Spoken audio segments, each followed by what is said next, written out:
Hello, I'm Dan Pasternak, and it is my genuine privilege to be here today with a gentleman. Let me just say this. In this industry, I think the words legend and genius are both probably overused, but they could not be more appropriate when applied to this man, Mr. Sid Caesar. Thank you. I'm going to move over here, and we're going to talk a little bit about television. Good deal. Thank you, sir. Sure. Today's date is March 14th, 1997. We're here in the Beverly Hills home of Mr. Sid Caesar. Sid, let's start at the beginning. Tell me about Yonkers, New York, where you grew up, and your family and the circumstances that you grew up in. Well, I was born in Yonkers, New York, September 8th, 1922. And my father was a man who owned a restaurant. My mother was a woman who helped out in the restaurant. And we were a working family. I had my two brothers, Abe and Dave. They were working. I was going to school. And it was a working class. Yonkers is a working class city. And they have the Sugar House. They have this. They have the Phelps Dodge. They have a pier there. They have in the Sugar House. So and they had the Stetson hat factory there. So it was a working. Otis Elevator. Otis Elevator took up about 20 blocks. And my father had a restaurant there, and we used to get the people from the Otis Elevator and from the telephone company, and we'd do business. He was open 24 hours a day, 7 days a week. And in those days, if you took in $100 a week for the whole family, that was, you were doing good. You were doing great. And then I was brought up in that kind of an atmosphere where you work, and you were responsible for things, and things had to be done. In a restaurant, you know, it's a 29-hour-a-day job, you know, because you're never closed and and this was a buffet, you know, it was for the blue-collar workers, no high-class stuff. So I was brought up in that kind of an atmosphere, to work, to understand. And when I was a kid, I went to school, and I took up the saxophone. I learned to play the saxophone. What happened was, I came home for lunch one afternoon from school. My father said, "You like saxophone?" I said, "Yeah." He said, "Okay, you're going to study it." I said, "Why?" He said, "Somebody left one here." Yeah, somebody left a saxophone in a restaurant. And that's how I started to play saxophone. And from there, I took lessons, and I went down to New York, and I played with bands. And by that, I got into show business because I started to see shows. I started to play for shows. I started to do, I had some kind of a flair for it, you know. And I liked it. I enjoyed it. I had fun with it, you know. And I liked to play the dances, but I never went out with girls because I was always playing for the girls, for the dances. And we played the school dance, you know, the high school dance, and then basketball dances we used to play. And then we played at an Italian restaurant called the Vesuvio restaurant. We got $3 a night, and all the green spaghetti you could eat. And then we had wonderful jobs. You know. Oh yeah, we had New Year's Eve. It was like, oh boy, New Year's Eve. We got $5 for the evening, but that was from 8 till unconscious. I mean, we played till 2, 3 in the morning. Anyway, but $5 was like, wow, that's a week's salary. And from there, the war came, and I got very serious about studying the saxophone.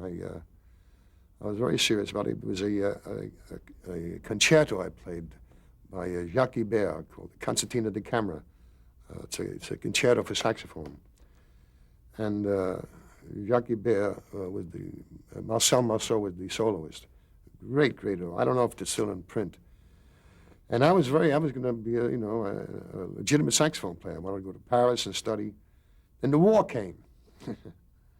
And I remember saying goodbye to my mother and my father. 4 o'clock in the morning, I had to go down to New York to the Chambers Street. And I had to be down there by 6 o'clock. So I had to leave the house at 4. And I remember that was the turning point in my life.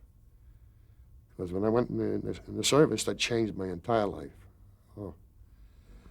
You have to be lucky.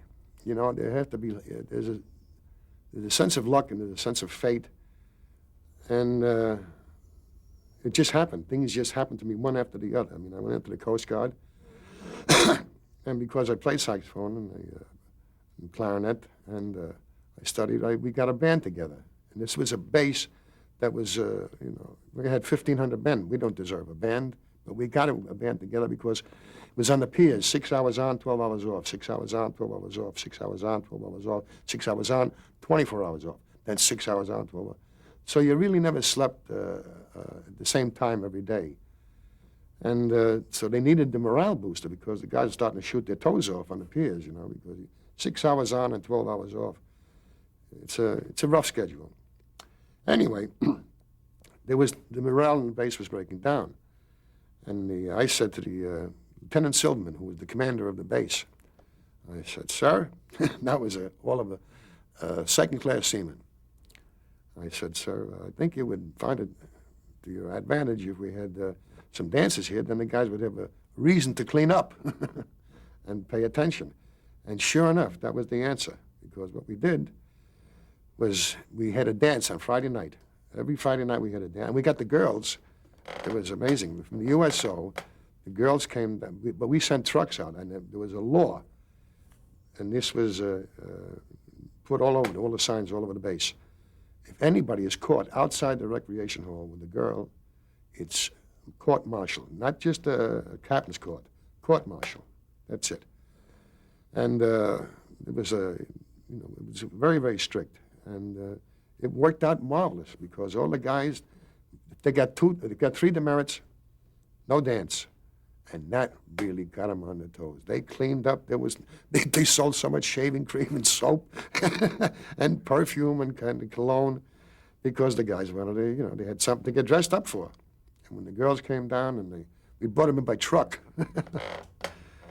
and the girls would introduce themselves, the guys would come around, and everybody was on their best behavior. It was really, and it picked up the base, 1, 2, 3. Because all the guys were washing and cleaning, taking care of themselves, shaving, and nobody had to get on demerit because you got demerit, no dance. Wow. So we became the celebrities of the base because we had the inn. We played the dance. Now, before you were in the service, you worked as a musician in the Catskills. Yes. Talk a bit about that experience. Well, working in the Catskills was really my introduction to show business. That's where it really started. I went to a place called the Anderson Hotel in Monticello, small little hotel. But they had maybe 80, 90, 100 rooms, the whole hotel. It was small, tiny rooms a little bit. And to spend a week there was $28.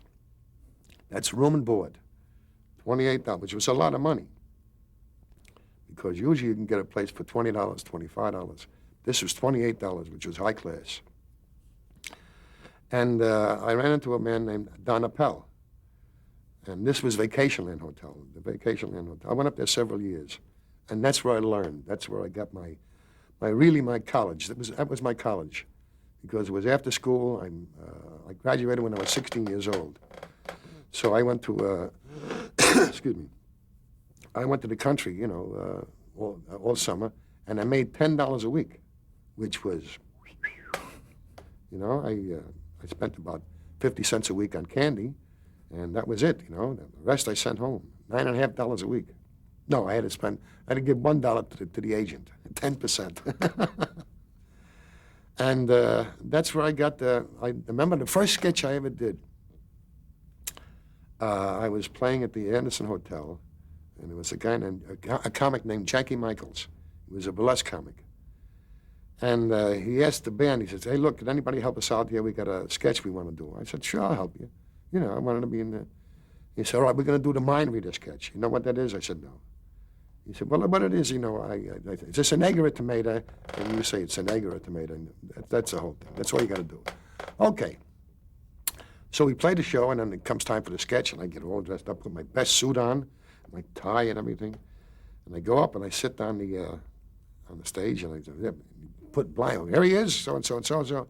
And he blindfolds me. He says, "Now I want you to know you're going to tell me, what is this I'm holding in front of your eyes?" I'm blindfolded. Can I get some water?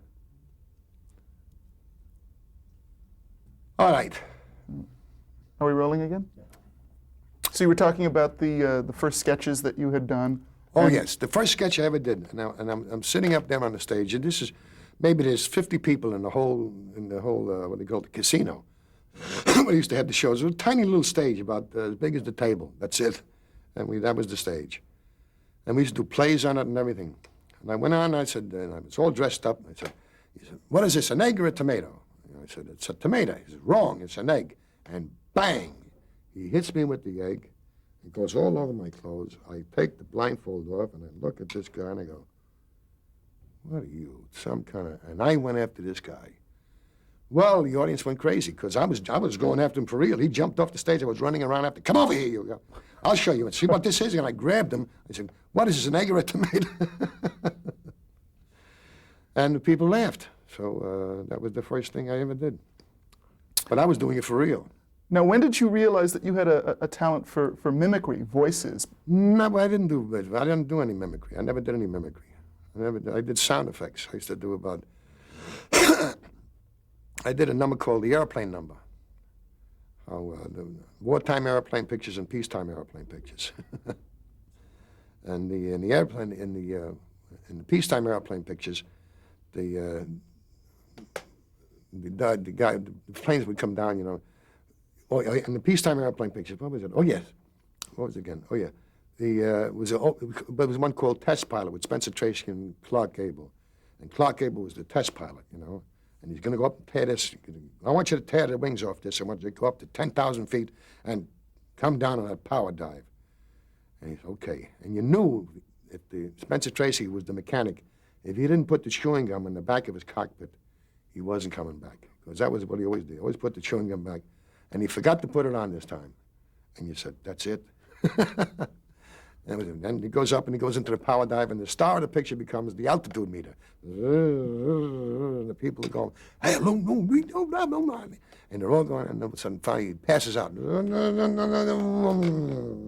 about 2 feet from the ground, he pulls up. So I used to do these noises. In the wartime airplane pictures, I had a whole thing about wings over bombing schissel. Anyway, it's a long, long piece. It goes on for about 8 minutes. And that was my introduction and into when I was in the Coast Guard, when I did the show, when I did the play, when I did the band, when I got the band together, I met Vernon Duke, who happened to be right there. Again, luck, fate. And again, they needed this band, and it wasn't official, it wasn't organized, you know. So it was unofficial band. So we used to put our own money together to buy arrangements, you know. And one time we didn't have any trumpet players. We all had all saxophone players. The guys, there were 1,500 men on the bass, and there were 9 saxophone players. Not a trumpet player. We had a bass player, a guitar player, and a piano player, and a drummer. But we couldn't get any trumpets. So Shep Fields had an orchestra at that time. He had 9 saxophones. So I went to Shep, and he was gracious enough to give us some, that we could copy his arrangements. It was very, very nice. And by copying the arrangement, we played the Stage Door Canteen, you know, we were going on. And I wrote a show called 6 On, 12 Off for the Coast Guard, for the 3rd Naval District. And I put it on with this, and a guy, I wrote the show with a guy who was a commander, a lieutenant commander, and I'm a seaman first. And we're both working together. He's writing the lyrics, I'm doing the songs, we're doing this, and we're underwriting the sketches. And we put the thing on, 6 On, 12 Off. You know, it was like Mickey Rooney and Judy Garland, you know. Hey, I know a guy who has some material. Yeah, we get some wood. Hey, we can put it all together, we'll have a show. And this is the way it was done. We got a guy that came over, he gave us some cloth, denim. So we made curtains out of the denim, you know. He had all this cloth. We made curtains out of it, and we put up a pulley, you know, put a drawing, a curtain, everything. And my experience from the Catskills, from working like this, I did it, you know. I could transpose it into, and it became a big hit at the 3rd Naval District. In fact, we went around to different bases and played, and that was like, wow, you know. And Vernon Duke, who was a great composer, you know, he wrote Cabin in the Sky, he wrote Taking a Chance on Love, April in Paris, you know. He was a tremendous composer and a great serious composer, Alexander Dukelsky. Anyway, excuse me, very dry here. Now, how did this show lead to Tarzan Spars? That's it. Now, The Air Force had a show and the Army had a show. They were big, big hits. Now, the Navy was, no, we don't do that. So the Coast Guard said, hey, we would like to do a show. And they did. They got it together with Howard Dietz, and the man who wrote the music was Vernon Duke, Alexander Dukelsky. Alexander Vladimir Alexander. Anyway, so he said he knew me because we worked together. You know, he was in the band. He was the man who put the band together because he was about 40, 45 years old at that time, but he was very patriotic and he wanted to be in. And when I met him at the base, he couldn't drill because he couldn't see. He was too ashamed to wear glasses. So I used to pull him by his collar. You follow my collar, and when we go about face, I'll give you the signal which way to go. And we got along that way, and we did put the show on, and it was a very big hit, and the Coast Guard put on the show. And that's where I met Max Liebman. See, one thing runs into the other. And Max had just finished a picture with Danny Kaye called Up in Arms, which was a big, big, big, big hit. And I did a thing called the Airplane Number, you know, and I did sketches, and I did this, and it was all around, because I did sketches in the country, in the Catskills. I did Waiting for Little Lefty, Waiting for Joe, Waiting for all the socks, you know. I had all the old burlesque sketches, so I was trained on those. So all of a sudden, I was picked. Now, the way it was done was very. I was at the base, you know, I'm staying at the base, and then the word is out that the Coast Guard are going to do the show. And we don't know, you know, nobody knows who's going to be in it. And they got the pick of the entire Coast Guard, you know, not just. So Lieutenant Silverman gets a letter from Washington, and it says, you will send Seaman First Class Sidney Caesar, number 646717, to Palm Beach in Florida, as he will be in the show. And he called me in, he said, I've never seen an order from Washington for one seaman. One admiral, two admirals maybe, 10,000 men if you want 100,000, but one seaman? Never. He kept looking at it, he said, I'm going to frame this. I never saw an order to come from Washington for one seaman first class. And that was it. I went down there, and I rehearsed for the show, and the show went on. And then when we played Philadelphia, that was where the home of right near Washington. So Wacy, Admiral Wacy, who was the commandant of the Coast Guard, came down to see the show. And that was like, wow, the commandant? Boy. And after the show, we all got to meet him, you know. And he said, how would you like to be in a movie? We're going to make a movie. I said, what? And from that, I went in. I toured with the show, and from that we came here and we made a movie. And the wonderful thing about it was, the great thing was, when we got here to make the movie, there was a strike. The grips went on strike. All Hollywood, nothing moved. So we had to sit, and we sat there for 9 months when the strike was on, and the war was going on. And I was saying, I hope they strike forever. And sure enough, it was, it worked out perfectly. Timing, I mean, luck, again, is luck. Fate, luck, you meet certain people. But the one thing about luck and fate, you have to be prepared for luck. You know, luck can come your way, you know, you win a lotto, you win this, or you go here, you get a break. You get a job, you get this, but you have to be prepared. If you're prepared, when you get the break, then you got a chance of making it. Well, now, you were certainly prepared when Max Liebman came your way, and you mentioned Max Liebman. Talk about how you met him and how this relationship had a great influence on you. When I came down to do the show in Palm Springs, Max was going to direct it. He was a civilian director. It was, what's his name? I just said his name. Vernon Duke and guy who wrote what's his name again? I can't think of his name.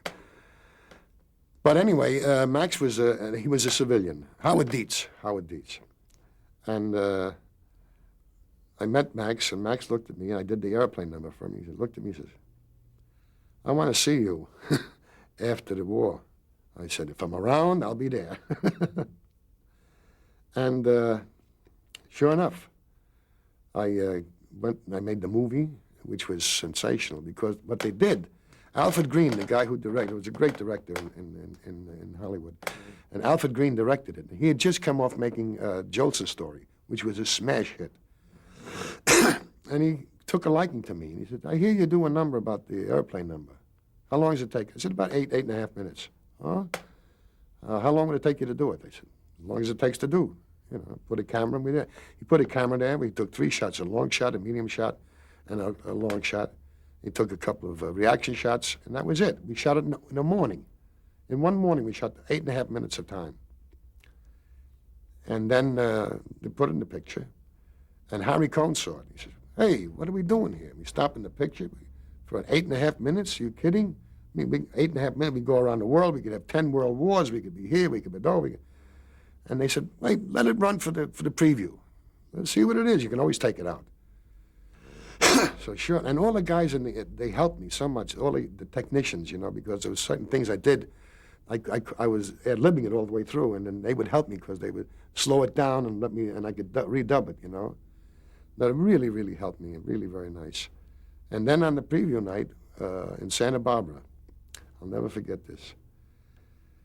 And they had the cards. Everybody wrote out the preview. They wrote on a little postcard, you know, what they liked, what they didn't like. And what they said was the blonde kid with the blonde hair, that sailor, the blonde hair. Boy, he was funny. And it was the first time I did the airplane number, 8.5 minutes, and I was sitting in the theater and looking at it. And when I finished, there was applause in a dark theater. I mean, I never heard applause in a theater before. Never, ever. And I looked at that and went, applause in a theater? Wow. It was like, you know, that was like the greatest feeling I've ever had in the world, you know, the first time, wow. And driving home, they were saying to me, boy, you're going to be a big star, you're going to be, I said, and my wife said, can't he be a little star? And that was the beginning of it. That was what started it. Now, after the war, talk a little bit about Camp Tenement and Max Liebman. I didn't go in camp. I was only Camp Tenement for a weekend. I didn't work Camp Tenement, no. What I did, but I met Max, you know, and Max, we got together and we liked it, and he helped me all the way through, and he started to write with me, and we started to write together. But by the way, this airplane number was written by my brother Dave and myself. My brother Dave was much funnier than me, much funnier than, but he didn't have the stage presence, you know, but boy, was he funny. And he just passed away a couple of years ago. Anyway, where was I? Talking about Max Liebman and writing Right. with Max. I started to write with Max Liebman around 1948. I'd never been in a nightclub in my life. As a customer, I'd never been in a nightclub. And the first job I got was to play the Copacabana in New York. No, the first job I ever had was the Chicago Theater. I co-starred with Tony Martin. That was my introduction to show business as a professional. And, excuse me. And that next week, I went down to open up on New Year's Day. Joey Lewis closed New Year's Eve, and I opened New Year's Day. And I figured there's going to be nobody there. It was mobbed. And this is the first time I was in the Coast Guard. I'd just come out of the Coast Guard. And, but they knew me from the movie. So as I say, fate, luck. And it was a very big hit at the Copacabana. And I started to play different clubs. And I didn't like the clubs. I didn't like playing the clubs. I don't know why. But then I went into a movie. I'm into a Broadway show. It's called Make My Manhattan. And I went in there. I was supposed to do 2 numbers. It was a review. And I wound up doing 12 numbers out of the 21 numbers that they had in the show. Because they used me in every sketch. They used me over here. They used me down. And I'll never forget, there was a guy named Joe Hyman who was the producer of the show. He knew about sweaters, but he didn't know about show business. And he said, okay, I had a contract for $250 a week. Running a play. You know, I can give him 2 weeks, he can give me 2 weeks. Now he says, I'm going to open it. We opened in Philadelphia or a smash. And he said, I got to have somebody, you know, I can't just go with a 2-week contract into New York. They won't fund it. So I said, well, make me a deal. And we made a deal. And I had no agent. I had no nothing. And I made a deal with the guy, Joe Hyman. And I got 15% of the show, plus $1,500 a week, which was, that was top. And this is my first show. So luck, again, you know, the guy wanted me, he needed me. And again, and all of a sudden, as soon as we were playing the show, all of a sudden Max came to me and said, Sid, would you like to do television? I said, what's that? Television, you know. I said, no, television only goes from here to New Jersey, and then that's the end of it, you know. No, it goes to Chicago. Oh, yeah? Yeah, it goes, by coaxial cable goes to Chicago. Oh, well, that's big. Well, since we're about to get into television, can we change tapes, and we're going to start to talk now about television. Okay. All right.